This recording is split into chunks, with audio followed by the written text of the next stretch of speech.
یه صلوات دیگه هم بزن.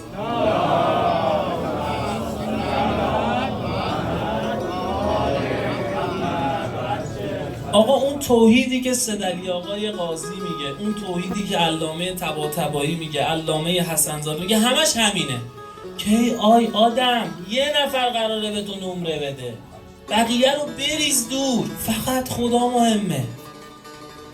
همه ما بلدیم در روایت داریم که 3 سالگی به بچه‌تون چی یاد بدید؟ کلمه توحید. کلمه توحید چیه؟ لا اله الا الله. یعنی چی؟ یعنی لا مؤثر فی الوجود الا الله. تنها چیزی که مؤثر توی این عالم فقط خداست.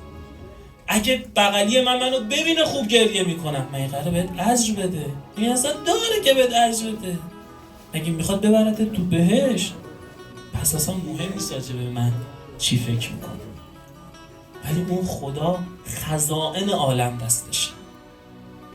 اونه که نقشا رو تقسیم کرده، اونه که باید نمره بده. آقا خیلی زندگی تغییر میکنه. آقا این که من فقط دنبال نقش خودم باشم، نقش خودم. آقا دیگه دست و پا نمیزنم که من که کارگرم بشم رئیس. من وظیفه خودم رو انجام میدم.